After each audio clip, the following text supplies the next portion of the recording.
Hello friends, ਸਵਾਗਤ ਹੈ ਤੁਹਾਡਾ ਸਾਡੇ ਚੈਨਲ ਵਿੱਚ। ਤਾਂ ਫਰੈਂਡਸ, ਅੱਜ ਅਸੀਂ ਕਰਨ ਵਾਲੇ ਹਾਂ ਪੰਜਾਬ ਸਕੂਲ ਸਿੱਖਿਆ ਬੋਰਡ ਦੀ ਜਮਾਤ 6ਵੀਂ ਵਿਸ਼ਾ ਸਮਾਜਿਕ ਵਿਗਿਆਨ term 2 model test paper session 2021-2022। ਤਾਂ ਅੱਜ ਅਸੀਂ ਪੰਜਾਬ ਸਕੂਲ ਸਿੱਖਿਆ ਬੋਰਡ ਵੱਲੋਂ ਜਾਰੀ ਕੀਤਾ ਗਿਆ 6ਵੀਂ ਜਮਾਤ ਦਾ ਸਮਾਜਿਕ ਵਿਗਿਆਨ ਦਾ ਮੋਡਲ ਟੈਸਟ ਪੇਪਰ ਕਰਨ ਵਾਲੇ ਹਾਂ। ਤਾਂ ਅੱਜ ਅਸੀਂ ਤੁਹਾਨੂੰ ਇਸ ਨੂੰ ਹੱਲ ਵੀ ਕਰਕੇ ਦਿਖਾਵਾਂਗੇ।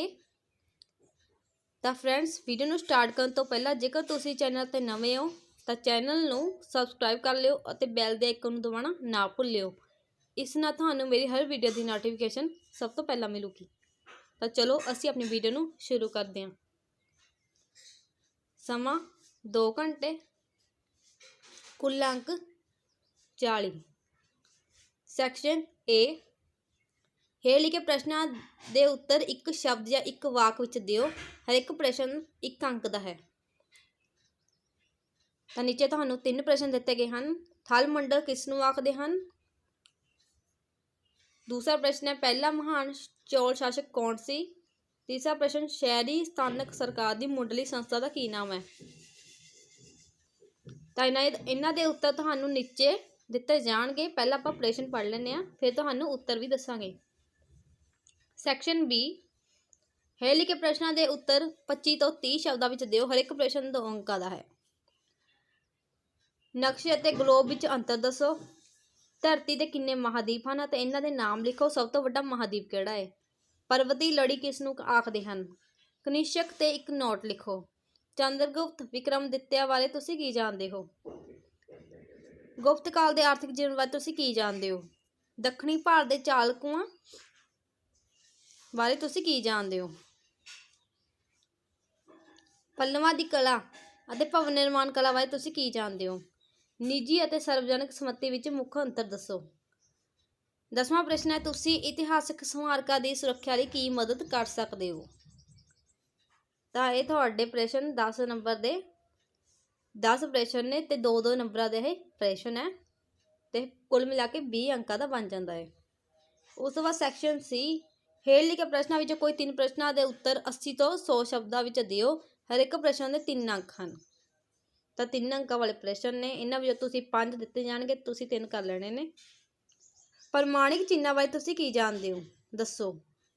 ਨਕਸ਼ੇ ਨੂੰ ਪੜ੍ਹਨ ਲਈ ਪੈਮਾਨਾ ਸਾਡੀ ਕੀ ਮਦਦ ਕਰਦਾ ਹੈ? ਹਰਸ਼ਵਰਧਨ ਬਾਰੇ ਇੱਕ ਨੋਟ ਲਿਖੋ। ਹਿਊਨ-ਸਾਂਗ ਬਾਰੇ ਤੁਸੀਂ ਕੀ ਜਾਣਦੇ ਹੋ? ਸ਼ਹਿਰੀ ਸਥਾਨਕ ਸਰਕਾਰ ਪ੍ਰਤੀ ਤੁਹਾਡੇ ਕੀ ਫਰਜ਼ ਹਨ? ਉਸ ਤੋਂ ਬਾਅਦ ਸੈਕਸ਼ਨ D, ਫਿਰ ਉੱਤੇ ਤੁਹਾਨੂੰ ਇੱਕ ਪੈਰਾ ਦਿੱਤਾ ਗਿਆ ਹੋਵੇਗਾ। ਉਸ ਤੋਂ ਬਾਅਦ ਤੁਹਾਨੂੰ ਪ੍ਰਸ਼ਨ ਦਿੱਤੇ ਗਏ ਹਨ ਅਤੇ ਉਹਨਾਂ ਦੇ ਉੱਤਰ ਤੁਸੀਂ ਪੈਰੇ ਵਿੱਚੋਂ ਦੇਖ ਕੇ ਕਰਨੇ ਨੇ।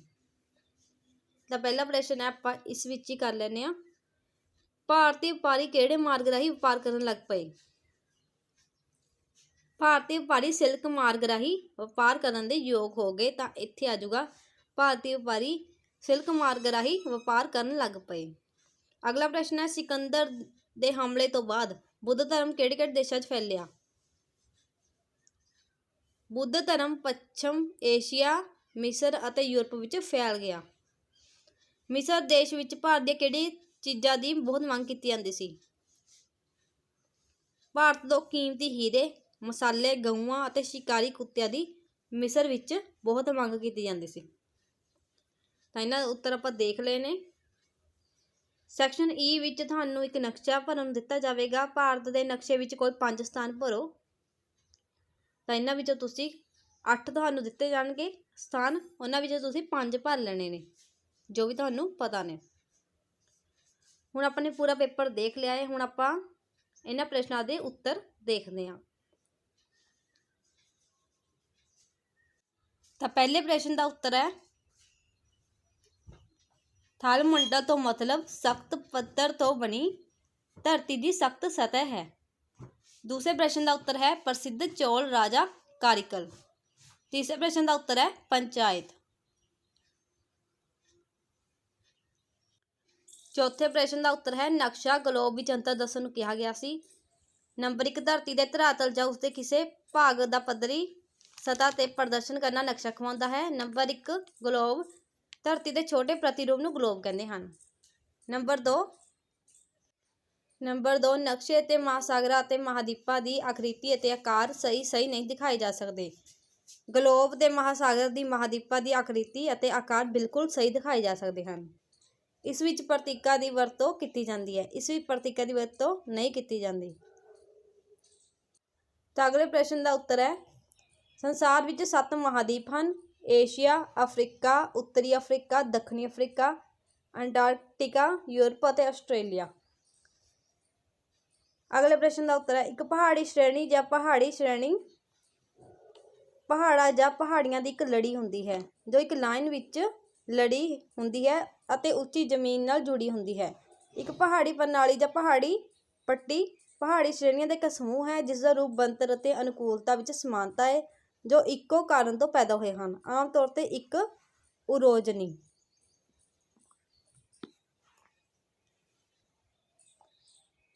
ਅਗਲੇ ਪ੍ਰਸ਼ਨ ਦਾ ਉੱਤਰ ਹੈ, ਕਨਿਸ਼ਕ ਕੁਸ਼ਾਣ ਸਾਮਰਾਜ ਦਾ ਸਭ ਤੋਂ ਪ੍ਰਸਿੱਧ ਅਤੇ ਮਹਾਨ ਸ਼ਾਸਕ ਸੀ।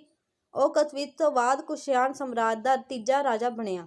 ਉੱਤਰਾਧਿਕਾਰ ਅਤੇ ਸਿੰਘਾਸਨ ਦੇ ਦੌਰਾਨ ਕਥਵੀਸਸ ਨੇ ਆਖਰੀ ਸਾਹ ਲਿਆ ਅਤੇ ਉਸ ਤੋਂ ਬਾਅਦ ਕਨਿਸ਼ਕ ਕੁਸ਼ਾਣ ਸਾਮਰਾਜ ਦਾ ਅਗਲਾ ਉੱਤਰਾਧਿਕਾਰੀ ਬਣਿਆ।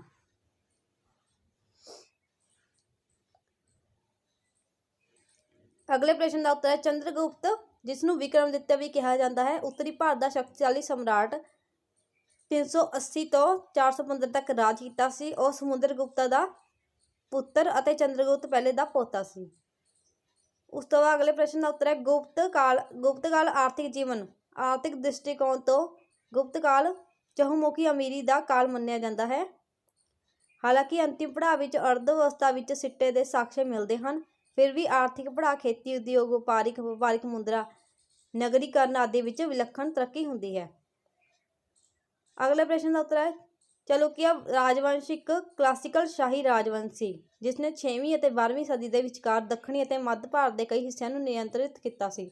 ਇਸ ਸਮੇਂ ਦੌਰਾਨ 3 ਜੁੜੇ ਪਰ ਸੁਤੰਤਰ ਰਾਜਵੰਸ਼ ਸਨ। ਅਗਲੇ ਪ੍ਰਸ਼ਨ ਦਾ ਉੱਤਰ ਹੈ, ਪੱਲਵ ਰਾਜਿਆਂ ਦਾ ਰਾਜ ਕਲਾ ਅਤੇ ਭਵਨ ਨਿਰਮਾਣ ਕਲਾ ਦੀ ਤਰੱਕੀ ਲਈ ਮਸ਼ਹੂਰ ਹੈ। ਅਸਲ ਵਿੱਚ ਉਸ ਦੀ ਵਾਸਤੂ ਅਤੇ ਤਕਸ਼ਨ ਕਲਾ ਦੱਖਣੀ ਭਾਰਤੀ ਕਲਾ ਦੇ ਇਤਿਹਾਸ ਵਿੱਚ ਸਭ ਤੋਂ ਮਾਣ ਵਾਲੀ ਗੱਲ ਹੈ। ਪੱਲਵ ਆਰਕੀਟੈਕਚਰ ਦੱਖਣ ਦੀ ਦ੍ਰਵਿੜ ਕਲਾ ਸ਼ੈਲੀ ਦਾ ਆਧਾਰ ਬਣ ਗਿਆ।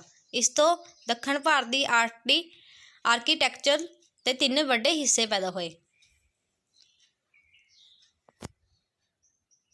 ਅਗਲੇ ਪ੍ਰਸ਼ਨ ਦਾ ਉੱਤਰ ਹੈ, ਜਨਤਕ ਸੰਪਤੀਆਂ ਜ਼ਮੀਨਾਂ ਅਤੇ ਇਮਾਰਤਾਂ ਹਨ ਜਿਨ੍ਹਾਂ ਦੀ ਮਲਕੀਅਤ ਹੈ ਅਤੇ ਸਿੱਧੇ ਤੌਰ 'ਤੇ ਜਨਤਕ ਅਧਿਕਾਰੀਆਂ ਦੁਆਰਾ ਪ੍ਰਬੰਧਿਤ ਕੀਤੀ ਜਾਂਦੀ ਹੈ ਜੋ ਜਨਤਕ ਉਦੇਸ਼ਾਂ ਲਈ ਵਰਤੀਆਂ ਜਾਂਦੀਆਂ ਹਨ। ਨਿੱਜੀ ਜਾਇਦਾਦਾਂ ਵਿਅਕਤੀਆਂ ਅਤੇ ਕਾਰਪੋਰੇਸ਼ਨਾਂ ਦੀ ਮਲਕੀਅਤ ਵਾਲੀ ਜ਼ਮੀਨਾਂ ਅਤੇ ਇਮਾਰਤਾਂ ਹਨ।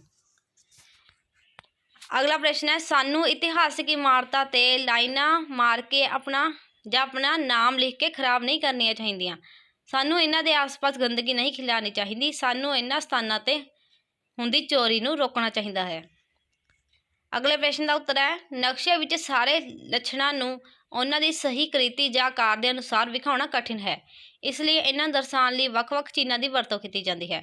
ਚਿੰਨ੍ਹਾਂ ਦੀ ਵਰਤੋਂ ਨਾਲ ਨਕਸ਼ੇ ਨੂੰ ਪੜ੍ਹਨਾ ਆਸਾਨ ਹੋ ਜਾਂਦਾ ਹੈ। ਪਾਣੀ ਅਤੇ ਥਲ ਨੂੰ ਦਰਸਾਉਣ ਲਈ ਰੰਗਾਂ ਦੀ ਵਰਤੋਂ ਵੀ ਕੀਤੀ ਜਾਂਦੀ ਹੈ। ਚਿੰਨ੍ਹਾਂ ਦੇ ਸੰਬੰਧ ਇੱਕ ਕਠਿਨਾਈ ਇਹ ਆਉਂਦੀ ਹੈ ਕਿ ਵੱਖ-ਵੱਖ ਨਕਸ਼ਿਆਂ ਵਿੱਚ ਇੱਕ ਹੀ ਲੱਛਣ ਲਈ ਅਲੱਗ-ਅਲੱਗ ਚਿੰਨ੍ਹ ਹੋ ਸਕਦੇ ਹਨ। ਇਸ ਕਠਿਨਾਈ ਨੂੰ ਪ੍ਰਮਾਣਿਕ ਚਿੰਨ੍ਹਾਂ ਦੁਆਰਾ ਦੂਰ ਕੀਤਾ ਗਿਆ ਹੈ। ਇਹ ਚਿੰਨ੍ਹ ਪੂਰੇ ਵਿਸ਼ਵ ਵਿੱਚ ਸਮਾਨ ਰੂਪ ਵਿੱਚ ਪ੍ਰਯੋਗ ਕੀਤੇ ਜਾਂਦੇ ਹਨ। ਅਗਲੇ ਪ੍ਰਸ਼ਨ ਦਾ ਉੱਤਰ ਹੈ, ਨਕਸ਼ੇ ਵਿੱਚ ਦੂਰੀ ਨੂੰ ਇੱਕ ਪੈਮਾਨੇ ਦੀ ਸਹਾਇਤਾ ਨਾਲ ਦਿਖਾਇਆ ਜਾਂਦਾ ਹੈ। ਪੈਮਾਨਾ ਇੱਕ ਤਰ੍ਹਾਂ ਦੀ ਮਾਪਕ ਰੇਖਾ ਹੁੰਦੀ ਹੈ। ਇਹ ਧਰਾਤਲ ਦੇ ਕਿਸੇ 2 ਬਿੰਦੂਆਂ ਦੇ ਵਿਚਕਾਰ ਦੀ ਵਾਸਤਵਿਕ ਦੂਰੀ ਅਤੇ ਨਕਸ਼ੇ ਅਤੇ ਉਹਨਾਂ ਦੇ ਬਿੰਦੂਆਂ ਦੇ ਵਿਚਕਾਰ ਦੀ ਦੂਰੀ ਦਾ ਅਨੁਪਾਤ ਹੁੰਦਾ ਹੈ। ਅਸਲ ਵਿੱਚ ਅਸੀਂ ਨਕਸ਼ੇ ਧਰਾਤਲ ਦੀ ਲੰਬੀ ਦੂਰੀ ਨੂੰ ਨਹੀਂ ਦਿਖਾ ਸਕਦੇ, ਇਸ ਲਈ ਅਸੀਂ ਇਸ ਨੂੰ ਇੱਕ ਛੋਟੇ ਪੈਮਾਨੇ ਵਿੱਚ ਬਦਲ ਕੇ ਉਸ ਨੂੰ ਨਕਸ਼ੇ 'ਤੇ ਦਿਖਾਉਂਦੇ ਹਾਂ। ਉਦਾਹਰਨ ਲਈ ਅਸੀਂ ਧਰਾਤਲ ਦੀ 1000 ਕਿਲੋਮੀਟਰ ਦੀ ਦੂਰੀ ਨੂੰ ਲੈਂਦੇ ਹਾਂ। ਨਕਸ਼ੇ 'ਤੇ ਅਸੀਂ ਇਸ ਦੂਰੀ ਨੂੰ 10 ਸੈਂਟੀਮੀਟਰ ਦੁਆਰਾ ਵਿਖਾ ਸਕਦੇ ਹਾਂ। ਇਸ ਤਰ੍ਹਾਂ ਜੋ ਪੈਮਾਨਾ ਬਣੇਗਾ ਉਹ ਇਸ ਤਰ੍ਹਾਂ ਹੋਵੇਗਾ, 1 ਸੈਂਟੀਮੀਟਰ ਬਰਾਬਰ 100 ਕਿਲੋਮੀਟਰ। ਇਸ ਤਰ੍ਹਾਂ ਨਕਸ਼ੇ ਦਾ ਪੈਮਾਨਾ ਕਿਸੇ 2 ਸਥਾਨਾਂ ਦੇ ਵਿਚਕਾਰ ਦੀ ਦੂਰੀ ਜਾਣਨ ਲਈ ਸਾਡੀ ਸਹਾਇਤਾ ਕਰਦਾ ਹੈ। ਅਗਲੇ ਪ੍ਰਸ਼ਨ ਦਾ ਉੱਤਰ ਹੈ, ਹਰਸ਼ਵਰਧਨ ਉੱਚ ਕੋਟੀ ਦਾ ਵਿਦਵਾਨ ਸੀ। ਉਸਨੇ 3 ਪ੍ਰਸਿੱਧ ਨਾਟਕ ਲਿਖੇ। ਉਸਨੇ ਅਨੇਕਾਂ ਵਿਦਵਾਨਾਂ ਨੂੰ ਸਰਪ੍ਰਸਤੀ ਦਿਵਾਕਰ ਆਦਿ ਬਹੁਤ ਪ੍ਰਸਿੱਧ ਹਨ। ਇਹਨਾਂ ਵਿੱਚੋਂ ਬਾਣਭੱਟ ਜੈਸੇਨ ਵਰਧਨ ਨੂੰ ਵਿਦਵਾਨਾਂ ਨਾਲ ਇੰਨਾ ਪਿਆਰ ਸੀ ਕਿ ਉਹ ਆਪਣੇ ਰਾਜ ਦੀ ਆਮਦਨ ਦਾ 1/4 ਹਿੱਸਾ ਉਹਨਾਂ ਨੂੰ ਇਨਾਮ ਵਜੋਂ ਵੰਡ ਦਿੰਦਾ ਸੀ। ਹਿਊਨ-ਸਾਂਗ ਇੱਕ ਚੀਨੀ ਯਾਤਰੀ ਸੀ। ਉਹ ਬੁੱਧ ਧਰਮ ਦਾ ਅਧਿਐਨ ਕਰਨ ਲਈ ਭਾਰਤ ਆਇਆ ਸੀ। ਉਹ 630 ਈਸਵੀ ਤੋਂ 644 ਈਸਵੀ ਤੱਕ ਭਾਰਤ ਵਿੱਚ ਰਿਹਾ। ਉਹ 8 ਸਾਲ ਹਰਸ਼ਵਰਧਨ ਦੇ ਦਰਬਾਰ ਵਿੱਚ ਰਿਹਾ। ਉਸਨੇ ਆਪਣੀ ਯਾਤਰਾ ਸੰਬੰਧੀ ਇੱਕ ਪੁਸਤਕ ਹਰਸ਼ ਦੇ ਸਾਮਰਾਜ ਦਾ ਬਿਰਤਾਂਤ ਦਿੱਤਾ ਹੈ। ਉਸ ਦੇ ਅਨੁਸਾਰ ਹਰਸ਼ ਆਪਣੀ ਪਰਜਾ ਦੀ ਸੀ ਜੋ ਕਿ ਲਿਖੀ ਹੈ। ਇਸ ਪੁਸਤਕ ਵਿੱਚ ਉਸਨੇ ਭਲਾਈ ਦਾ ਹਮੇਸ਼ਾ ਖਿਆਲ ਰੱਖਦਾ ਸੀ। ਰਾਜ ਦੀ ਆਮਦਨ ਦਾ ਮੁੱਖ ਸਾਧਨ ਭੂਮੀ ਲਗਾਨ ਸੀ। ਹਰਸ਼ ਦੇ ਸਮੇਂ ਵਿਦਰੋਹੀਆਂ ਨੂੰ ਸਖਤ ਸਜ਼ਾ ਦਿੱਤੀ ਜਾਂਦੀ ਸੀ। ਰਾਜ ਵਿੱਚ ਵਾਪਰਨ ਵਾਲੇ ਘਟਨਾਵਾਂ ਦਾ ਪੂਰਾ ਰਿਕਾਰਡ ਰੱਖਿਆ ਜਾਂਦਾ ਸੀ। ਤਾਂ ਲਾਸਟ ਪ੍ਰਸ਼ਨ ਹੈ, ਜਦੋਂ ਸਾਨੂੰ ਆਪਣੇ ਸਮੁਦਾਇ, ਸਮਾਜ ਜਾਂ ਆਪਣੀ ਕੌਮ ਕੋਲੋਂ ਇੰਨਾ ਕੁਝ ਮਿਲਦਾ ਹੈ ਤਾਂ ਸਾਡਾ ਵੀ ਫਰਜ਼ ਹੈ ਕਿ ਅਸੀਂ ਆਪਣੇ ਸਮਾਜ ਪ੍ਰਤੀ ਆਪਣੇ ਫਰਜ਼ ਨਿਭਾਈਏ। ਸਾਡਾ ਫਰਜ਼ ਹੈ ਕਿ ਅਸੀਂ ਆਪਣੇ ਸਮਾਜ ਪ੍ਰਤੀ ਵਫਾਦਾਰ ਰਹੀਏ ਅਤੇ ਇੱਕ ਲਾਹੇਵੰਦ ਨਾਗਰਿਕ ਬਣੀਏ। ਸਾਨੂੰ ਆਪਣੀ ਸਰਕਾਰ ਦੁਆਰਾ ਲਗਾਏ ਜਾਂਦੇ ਟੈਕਸ ਇਮਾਨਦਾਰੀ ਨਾਲ ਅਦਾ ਕਰਨੇ ਚਾਹੀਦੇ ਹਨ ਜੋ ਦੇਸ਼ ਤਰੱਕੀ ਕਰ ਸਕੇ। ਇਸ ਤਰ੍ਹਾਂ ਦੇਸ਼ ਦੀ ਰੱਖਿਆ ਲਈ ਹਰ ਤਰ੍ਹਾਂ ਦੀ ਕੁਰਬਾਨੀ ਦੇਣ ਲਈ ਵੀ ਤਿਆਰ ਰਹਿਣਾ ਚਾਹੀਦਾ ਹੈ। ਇੱਕ ਚੰਗਾ ਇਨਸਾਨ ਬਣਨ ਲਈ ਸਾਨੂੰ ਆਪਣੇ ਸਮਾਜ ਦੇ ਚੰਗੇ ਨਾਗਰਿਕ ਬਣਨਾ ਜ਼ਰੂਰੀ ਹੈ। ਸਾਡਾ ਫਰਜ਼ ਹੈ ਕਿ ਚੰਗੇ ਭਾਰਤੀ ਬਣ ਕੇ ਦੇਸ਼ ਦੀ ਤਰੱਕੀ ਅਤੇ ਖੁਸ਼ਹਾਲੀ ਲਈ ਵੱਧ ਤੋਂ ਵੱਧ ਹਿੱਸਾ ਪਾਈਏ। ਆਪਣੇ ਸਮਾਜ ਅਤੇ ਕੁਦਰਤੀ ਵਾਤਾਵਰਨ ਨੂੰ ਪ੍ਰਦੂਸ਼ਿਤ ਹੋਣ ਤੋਂ ਬਚਾਈਏ। ਤਾਂ ਫਰੈਂਡਸ, ਇਹ ਸੀ ਆਪਣੀ ਵੀਡੀਓ। ਜੇਕਰ ਤੁਹਾਨੂੰ ਇਹ ਵੀਡੀਓ ਪਸੰਦ ਆਈ ਹੋਵੇ ਤਾਂ ਵੀਡੀਓ ਨੂੰ ਲਾਈਕ ਕਰ ਦਿਓ ਅਤੇ ਚੈਨਲ ਨੂੰ ਸਬਸਕ੍ਰਾਈਬ ਕਰ ਲਿਓ। ਤਾਂ ਮਿਲਦੇ ਹਾਂ ਅਗਲੀ ਵੀਡੀਓ ਵਿੱਚ।